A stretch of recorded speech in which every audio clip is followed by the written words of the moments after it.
beelweynta kala buursi in badan tabashadooda ay sheegayeen salaadiintooda uqaashooda iyo aqoon-yahankooda ujeeddada labaad ee ka hadlaynaa waxa weeyaan tagaarka ee danta meesha faaraxno oo iyada ka mid ah beelweynta kala buursi ee aada uga tabanaysa cadaalad waa dadka deeqda runtii maanta beelweynta faaraxno shirka jaraa'id cilmiyaysan oo nabad ah iyada oo raadinaysa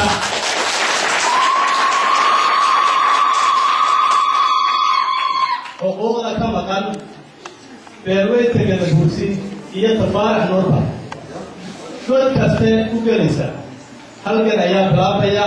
jidkuu dheeryahay wuu inaga horeeyaa wuu wada xambalan yahay laakiin waxaan rajaynayaa inaan ka midha dhalin doono oo waxay kala buursi u baahan yihiin iyo waxay beesha u baahan tahay baa la gaari doonaa bilahay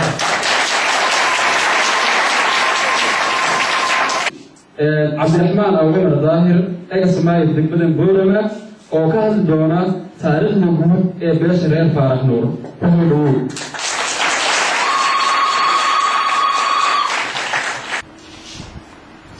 beeshani waxay ka tahay somalilan ma ka ahaan jirtay meeshay kaga jirto somalilan haddaba haddii aan bilaabo taariikhda xarakatu xorriya waxay ka bilaabatay halka taariikhda deegaankaasi oo ka bilaabatay reer faarax baale waa u baray raggii ku bilaabayna waxay raggaan tiriyo magacooda yeegtii firsay xorriyaddii kolkii loo bilaabay xarakaatu xorriya maxamed xaaji ibraahim cigaal baa halkan noogu sheegay gurigan muxuu ahaa la yidhaahaa baana gashaws alla yarxamu markiisa jiboorama isagoo xarakadii bilaabay xorriyadda waa la xidhay maxamed xaaji raaciga wuxuu yidhi soo cuqaashii u odeeda ingiriiskii وقاش واحد يقول المرأة يقول لك حرية دون يا لقبته ما حد سيا يقول الله يرحمه وأنا واحد أروح ثمانية الدولة حرية هاي ما ويتها وأنا حرية دولة بعد تيجي ما لك هذا اللي يستوي إحنا براعي قلب النوم بس واحد لا تاريخه واحد فرنسي ده هالجيسة فوق واحد السنة البعض الحاشرة يقول سوية فوق هنا تبيها تقول ويكعب صلى قاشي ودليل إلى هذا وكذا ما بيقولوا بعضهم بنص الليل يا نور داتي وحقيس عكم مرقة بس تاريخ حسينا كان صلى الله عليه وسلم قال سيدي سمت لنا هلها فصل وهي هاي محل حاجبان عقال حاجبان النور علي الجامع أحمد حاج الدعاء أحمد كيس الله له أي آية باش واحد يكمل هاي صحيح يقول الرجال عليه يا شيخ جريس رجل هو جاي له حجبان ولا دك أي كمله رجل ده ولا شيء ولا شيء باش واحد يقول هاي فبنت يقول لي صحيح الولاد ده العباد عقال وحومه ريح حجبان وهو كله لقى صحيح وزير المستعمرات في إنجليز يصور التابع عيون رشيد كي لقى صحيح إنجليز كا أو تعرف الناس وقتها سياستها ولقيت كمان بقى أنت الصومال لعلمك ما هي في محمد سياد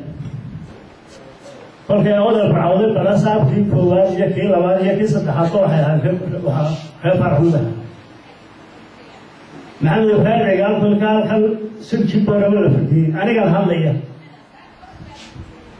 سلسي بلو ياك في الدين وحكمها بتوبيه من الدنيا يبقى تقول وانا يا شهادتي اللي مسيي وحنصص على صحافته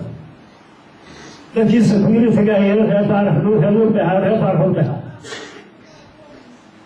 سؤال لما حكونا كان علوس أو تاريخات بقولنا كان علوس وحكونا هنا بالكليو كان علوس وحكونا هنا لكن كان علوس وحكونا هنا كان علوس وحكونا هنا بحوها وحبرشوا بس هو حيلي الله ويران بقولي 50 دقيقة هردروا ما سلقيه لي بورما ده لفعه انتهى لين لبسه وفرق وش بيدور سوا مشغل عملت كل حوالي أنا مشاهدين إلى الدولة الصومالية تاريخ الوطن الصومالي لأنه حنا هي بريش وحنا هي ليس قد طلعوا بورما يا هرجيسة أما أوضل يا هرجيسة بريش كان سؤال أيام بريش كان سؤال حلوتي سايسون مرات تحويله هم مريا البورما قاركيس سرنا كوفر كحيجو قاركيس كلا وقولي كحيجو أنا إنه قبل ما يا بحلول بقطع وعن الأصل إنه شيء بريس هذول الوصول كمان هذول الوصول وكمان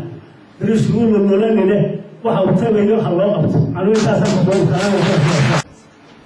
عبد العزيز حسين راجل وكان الله يا هيك حيلك سياسية كذا شيء دولة هي هيك تاريخ عبد الرحمن شيخ يوم كان بلادنا قد كل أو سامي عرس أو الحقيقية كل أيام هاي دولة الصومالية يتسوى اللادة ما كان هذا مشترك على حقوق حق اللي يكمل النيلو وين متعنى لله ويروح الواجب وليه هي إنه حقوقه ستبقى أو فلاتيه حقه ليه إنه الدولة أو ماشي وكيف أو كده حقه ليه والشيء يبالها أو مسؤول كسر أو قرض أو بالذكرى أو بالدولة كله أما قرر كان كسر هذا بس بلغ كسر هذا والشيء هو هذا ماشي كم قطع وياه إنه مثلا قال الحكومة تسير مثلا شيء إذا سبب مقرنه يمكن يرفضه يحلون الحياة ويحملوا كره الماء ويوقف عليه الماء يجوا إلى كبر النووي ومثلا شيء فصل شيء ما كنت شيء تعليمي هاي مصر إذا هي رأي تريس يسكن عدالة يسكن إنه يسكن بينه ويتحيبه تضغط هي غير ما كسر الماء أنت اللي تهيب حق ما يقول هاي اللي تهيبه وايد لما مثلا حتسوق هذا لما كنا إلى الأوفيس حتى بعدها عبودي أجلس تسوق هاي شو بقولوا لنا المسيف اللي كذا لما يعني كل يشتري بقولة خليل وولا كذا تهيبه إلى هي على الشباب لما أنت بقول بناتها هو اللي يهيب بالتالي لم يتطلع إلى المكتبية لم يتطلع إلى المكتبية وتهيبي وحنا هيتلق بس يجي كان من تعود حقيقة إلى كمل باللوي حقوق فرق الله قبل تكمل غير الجزاء لكن تعقب الفتى ينصر تعالى تني باب مستعصنا سياسية وناكسر وأنك إسقوة ضمان أمة إسقودوي إلى وجاله بير ولا مو حكم ضد وقالوي هي ميزان على غيرتي marka miisaanka aan ku lahayn dawladda dibka jirta aad iyo aad baa loo yaraystay dhulka layna dhigay iska daa waxa laynoo taray jagooyinkii kolkay xilka qabatay dawladdan ay ugu timid dadkii ugu timid ayaa xilkii laga xayuubiyey waxaa ka mid ahaa agaasimaha guud ee wasaaradda boosta iyo isgaarsiinta xasan nuur faahiye kow yaa lagu bilaabay waxaa ku xigay cabdixuseen kaahiye oo ku-xigeenkii meeyarka wajaal ahaa ayaa ku xigay waxaa ku xigay agaasimihii cusbitaalka boorama doctor cabdi daawud waxaa ku xigay agaasimihii dib u dejinta محمد موسى أيام حقيقي محمد موسى جبريل أيام حقيقي اسكدوي أقول هذا بجدة وحاكو حقيقي عبد السليمان عبد الرحمن السليمان وهاكو حقيقي واحد برسلة قبل كأوضر وحاكو حقيقي خضر وهاك الصورة السرق محكمة رعفات وحاكو حقيقي أيقو قدام بيه وها قدام كوربا برشلونة إلا سيدي دا جاكابا ولا حيو بيراك وحصو إلا وي أو كان يربودي أجاسبه بودي وسارده معلتي البيع دكتور أحمد نوح إيو وحا حسن محمود أجاسبه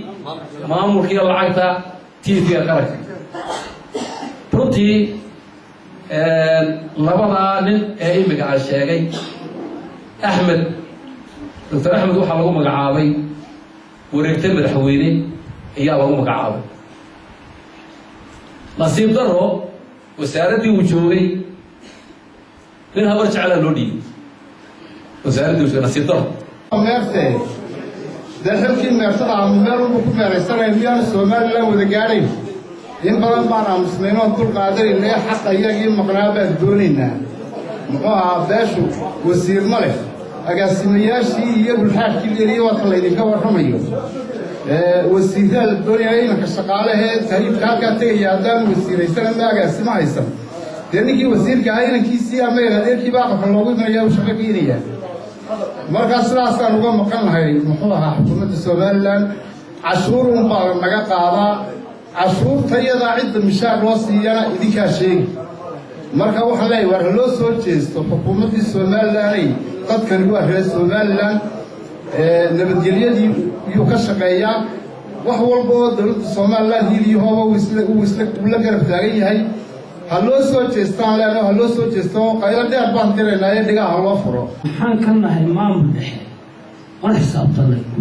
إلى عسكري مركي عن كسو قرني دوا كويني. كرسي أو منصبة أو أنكو حساب طلعي وانكويني. مركا وحنري وحنو قبلنا مركا مامك الصومالي لان إن أن كم مقارنة هاي مامك دولة الصومالي لان. مكتوب بينه صحافة معارضة وضحلة أما مكتوب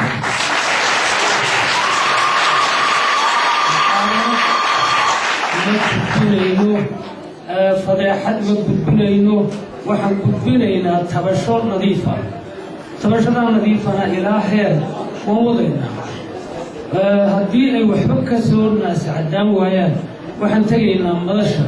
ما ممكن تقينا وهي وحوي بيل وحويان بيل لا حساب بيل وحساب تم كروه بيشو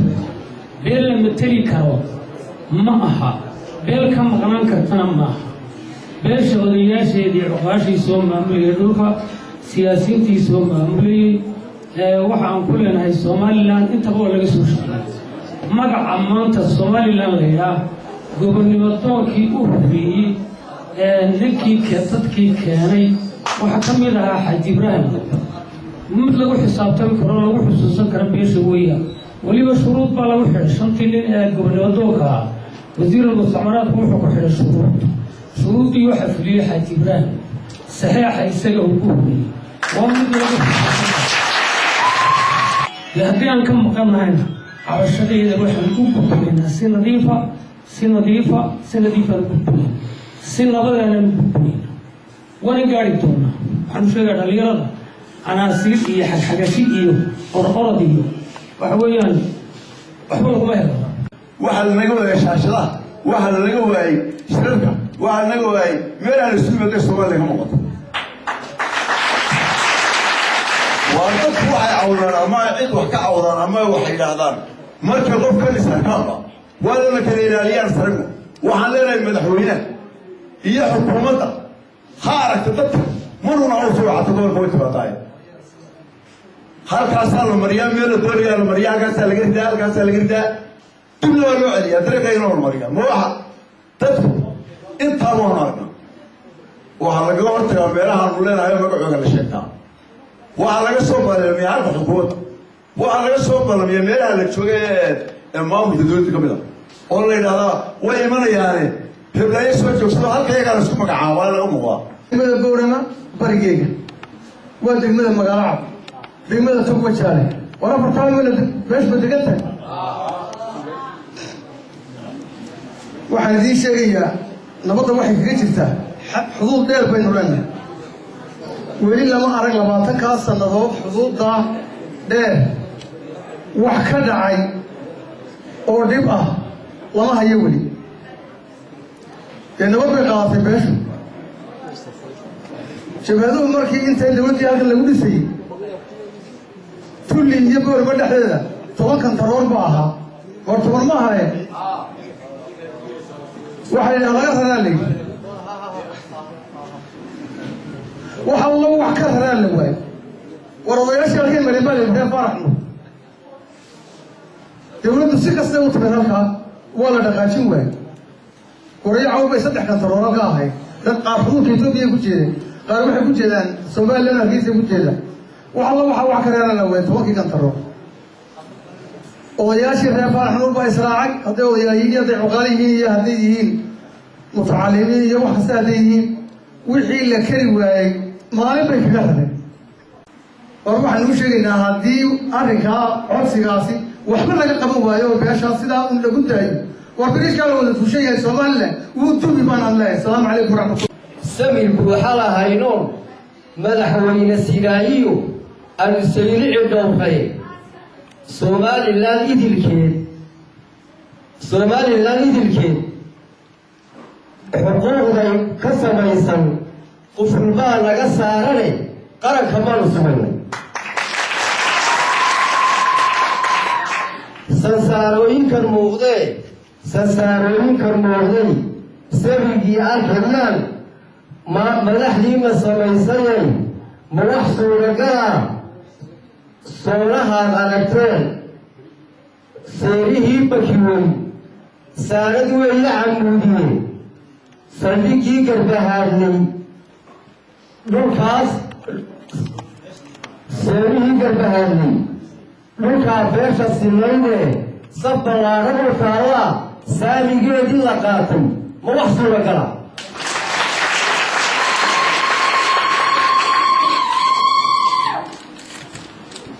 waxba sii wadi maaye runta aan ku saleeyo sarbeeb way ila dhaaftay maanta waa sanaya Somaliland idilkeed maamulkaa ka samaysane beella aan waxba seegin dhammaan ficilkaan ka samayno madaxweyne sigaayiyo saydhicidaa ka mas-uulahe maxay baa laga saarantay sida la sheegay waa biriishka oo goyno oo la sumari waayo aabbaheed lagu koro saasaa loo falana sidaa iyo janasiga laakiin baa loo falanaya بسم الله الرحمن الرحيم السلام عليكم ورحمة الله وبركاته marka hore oqaasha aqoonyahanka dhalinyarada mutacalimiinta haweenka marka sharafta kale nagala soo qayb gashay xafladan ama barnaamijkan waa lagu qariyay isasheeg kaga dhawaaqay Meher Cabdiraxmaan intiina ka soo qayb gashay waxaan ku salaamayaa salaanta islaamka waxaan leeyahay assalaamu calaykum waraxmatullaahi wabarakaatuh waxaan filayaa aniga halkan hadal igama bannaana keliya waxaa laygu maamusay ka magac ahaan guddoomiyihii golaha dhexe isla markaana ah guddoomiyaha guddiga fulinta ee reer faarax nuur ee lagu soo magacaabay shirki cawaale xilliga oo guddoomiyaha loo doortay maxamed muuse jibriil hase yeeshee safar waxbarasho u baxay aniga haddana halkiisii la isa saaray 10 bishii 2011 halkaasaa kasii aanbaqaadaya oo hawsha ka socotaa xilligaa oo ahaa hadafkii golaha dhexe ee beesha oo ahaa in la iska kaashado dhinacyada dhaqanka siyaasadda dhaqaalaha arrimaha bulshada beeshu xilligaasay gaadhay go-aanka waxaan is leeyahay wax badan baa dibidii ka dhacay aad baana ugu xumahay inta laakiin dadaalka iyagaa waxaan aad ugu rajooynahay furihii koowaad oo ahaa dhaqanka oo aan ugu xil saaray guddida dhaqanka oo caqaashu ay ka kooban yihiin oo meesha noogu muhiimsanahay maanta way noo dhuntantay arrintii marto oo reerku awal